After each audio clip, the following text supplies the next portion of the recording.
you're not going to replace your plumber with AI, at least not for the foreseeable future. So a lot of these trades will use technology, will use AI, but not to replace it, but to enhance and to make the work a little different, perhaps.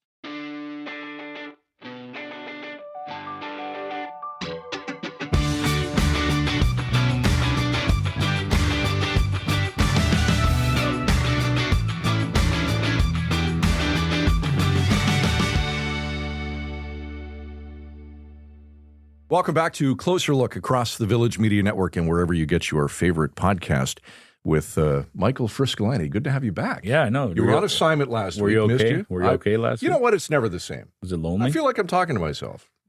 Most people wonder that about you anyway, that you're walking around talking to yourself. Wouldn't be the first time. I think you actually do. People see you walking around. I'm rehearsing. You're practicing. Yeah. You turned around and talking to the wall. You set the bar so high that I need to continually practice and rehearse and talk to myself. Good one.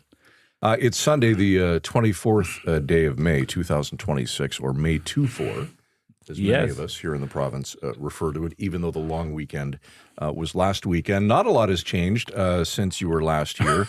The Ford government's still in the news. In fact, a great story from our own Catherine DeClercq on cuts to OSAP. Yeah, it's a good way to get into the show. If it ran on a lot of the sites we have across our network. Basically, she did an FOI request, and FOI request obviously something we talk about a lot. Right. Just getting the data of where the OSAP grants are going, right?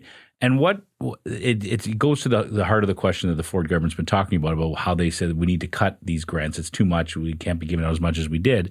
But what she discovered is that over the last few years, the amount of grants going to kids who are going to these private career colleges actually skyrocketed. It's actually 40% of the amount of these grants. Wow. Whereas the OSAP money going to college and university students had kind of remained steady over the last few years.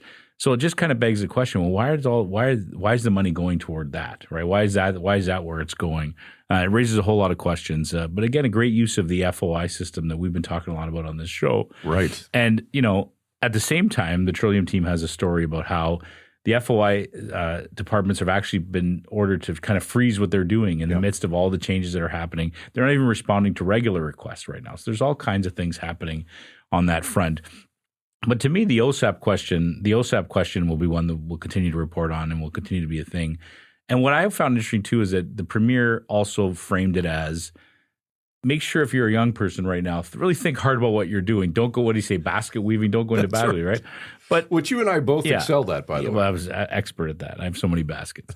But the reality is, it is a fair question to be asking, right? We talked about this before too. If you have a kid like I do, other people do, who are coming through finishing high school, wondering what they're going to do with their life, are you going to rack up $100,000, $120,000 in student loans to get a degree that might not help you, especially in the way the economy's shifting and the way AI is evolving at such a rapid pace? It's hard to even give advice to young kids. Like I have nephews and nieces in university right now, and I don't even know what to tell them in terms of like what path did you go on, because who knows how that's going to change things in the next 5 years. But at the same time, the Carney government also announced recently the launch of their $6 billion kind of Team Canada Strong, they're calling it, right? It's a 5-year federal strategy to recruit, train, and hire up to 100,000 new Red Seal trades workers to replace the vast majority who are going to retire in the next few years, right? So when we've been hearing this a lot, even for the last 2 years, about this push towards skilled trades, but it is an important conversation and one that's still not happening enough, that kids in these economically uncertain times, this is a great option for them, right? And we had a great guest on a few weeks ago who chatted about, who was that? Yeah, that was Ian Howcroft. He's the CEO of Skills Ontario, and certainly a conversation worth revisiting. Ontario has spent years talking about a skilled trade shortage. Now throw artificial intelligence into the mix, and the question becomes a lot more complicated. While AI is reshaping how we work, it's not fixing the fact that we still don't have enough welders, electricians, or HVAC techs to meet demand. So where is this all going? Are we preparing people for the jobs that actually exist, or the ones that we think are coming? Ian Howcroft from Skills Ontario joins us tonight to talk about what the labor market really looks like right now and what it is going to take to keep up. Ian, welcome to the program. It's great to see you tonight. Happy to be here. Thanks very much for the invitation. Ian, let's start, if we can, by telling our listeners and viewers a bit about your organization. What is Skills Ontario? What's your mission? Skills Ontario, our mission is to, one, promote skilled trades and technology careers to young people, or as we like to say now, we're changing lives and inspiring leaders through skilled trades and technology.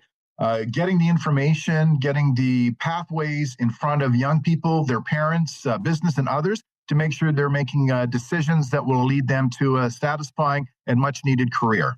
All right, good stuff. Thanks for that. We often hear, Ian, that Ontario is facing a critical skilled trades shortage, requiring over 100,000 new workers by the year 2030. What's driving that shortage? Well, there's a few things driving it. One, demographics. Many of those in the skilled trade careers are older and will be retiring and leaving the workforce. So, one, we have to find replacements for that. The economy has been expanding, and we need to make sure that young people are aware of what these opportunities are all about. And we've seen estimates of 100,000, 200, 300,000 shortfall, depending on how you define skilled trades. Ontario has 144 recognized skilled trades in Ontario, and you throw in some of the other technology careers, you're dealing with dozens and dozens more.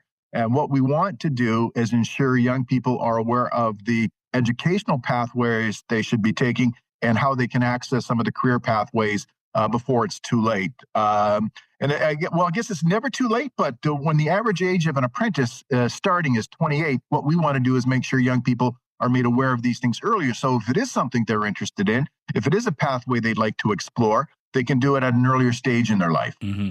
Ian, is it fair to say that we kind of got away from this? I feel like in like the 60s and 70s, trade schools in Ontario were a big thing. Lots of kids filtered to trade schools. Mm-hmm. Then they kind of went away, and then now we're kind of dealing with this shortage. Is that a fair comment? That's the perception that many people have, and I think there's a lot of accuracy in that. I think many schools closed their what they call shop classes, industrial arts classes in the 70s and 80s. They're coming back now, and there's some excellent facilities out there.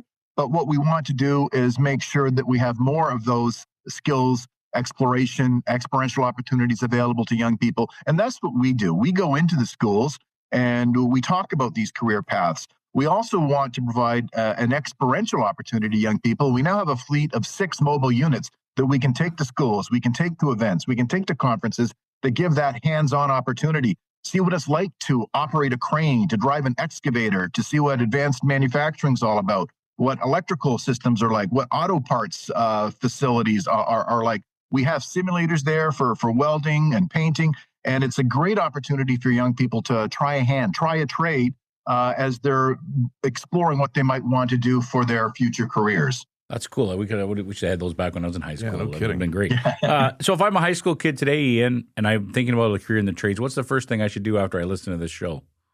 Because we're full of high school kids. High school kids are all over this show. I think I would recommend start getting information. Reach out to our website, skillsontario.com, our website, and others that are on there, so you can get some information. You can make some contacts. You can start building your network. Attend our events.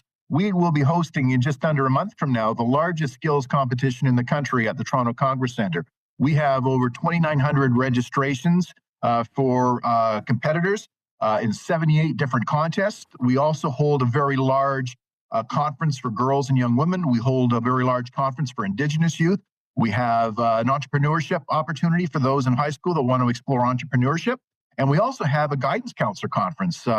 Last year, we had about 425 to 450 guidance counselors out to learn about skilled trades. And so that they can provide that information, so that they have the pathway information so they can share that with students in their school. So it's a wonderful event. We'll get 40 to 50,000 visitors out. And that's a great way to see what the skills are all about. You can watch the competition.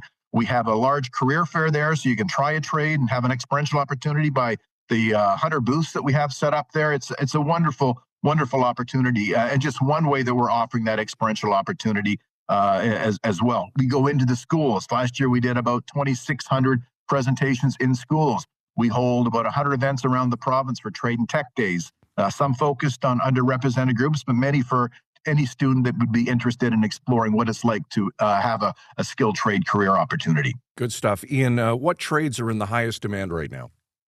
It depends on the area. We know there's a shortage of houses and homes.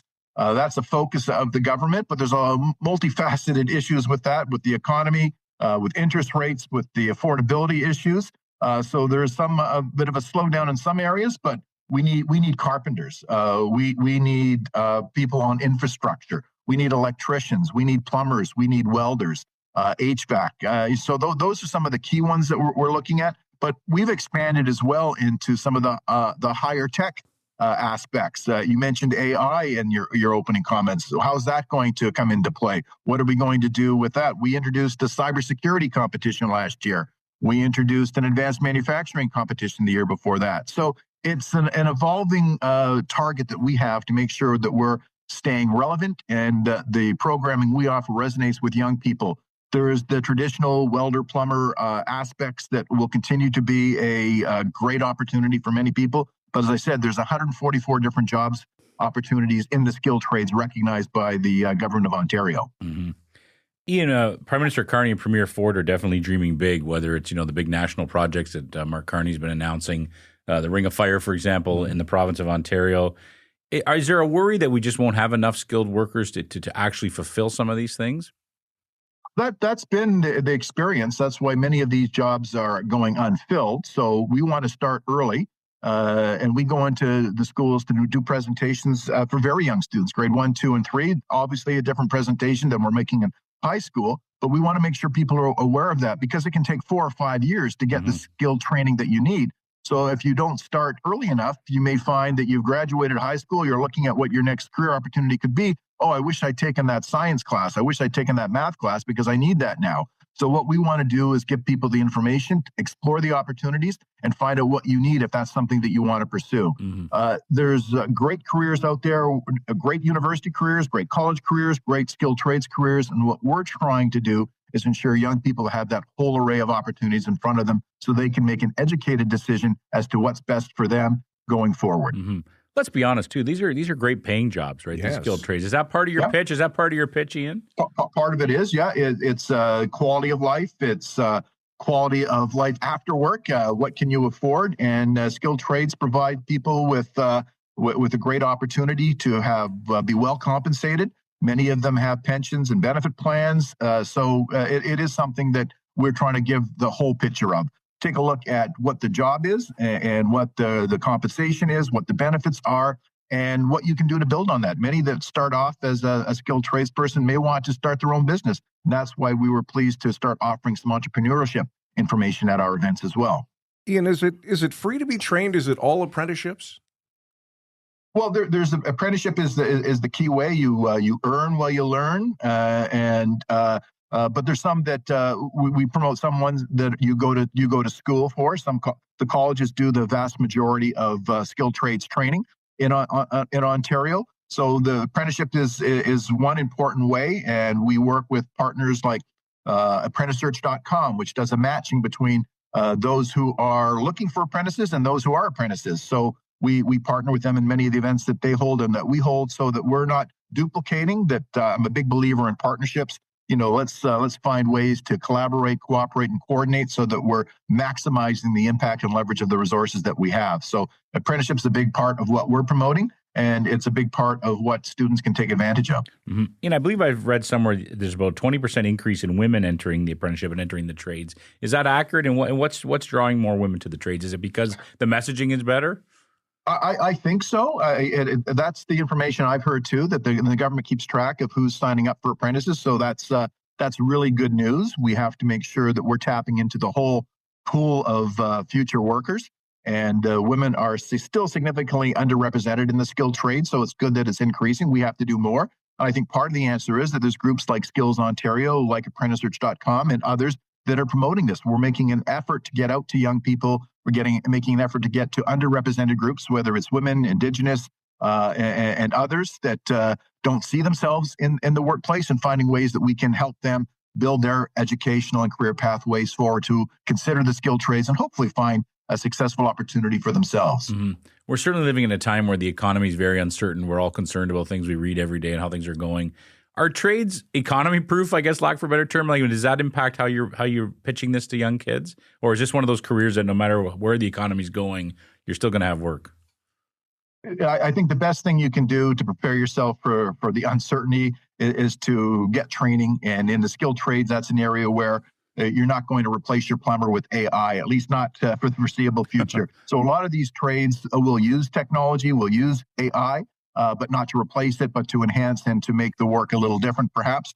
But what we're trying to do is make sure that young people are aware of these opportunities. We have a shortage. We will continue to have a shortage with the demographic situation. And what we want to do is provide skill solutions to help fill those opportunities as they become available. And as I said, and you pointed out, there's already many of these jobs that are going unfilled, and we need to make sure that we're getting that message out to young people and to their parents. Make sure parents have that information as to where these career paths can lead for their children. I think we've touched on all this, Ian, but just one more time. If a parent's listening today or a kid that's thinking about this, what's your message to them? Get the information in order to make the best decision for yourself and for your kids. There's huge opportunities here.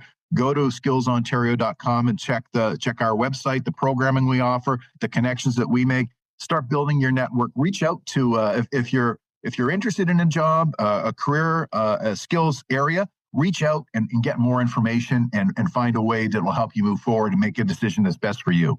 All right, good stuff. That's where we'll leave it. Great conversation. There's Ian Howcroft with Skills Ontario joining us from Oakville tonight. Ian, thanks for your time. Appreciate it. Thank you very much, folks. Anytime. You know, skilled trades, the beauty of hindsight, I think back to what I could have, would have, should have done.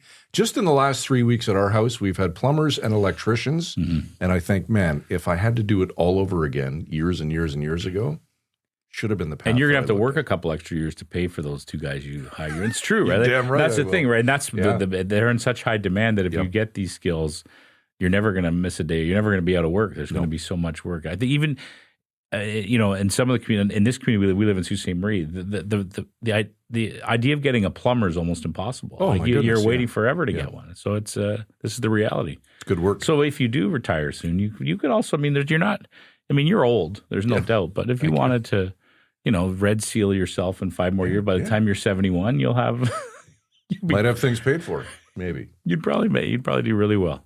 Death, taxes, and skilled trades. Right? Guarantees. There you go.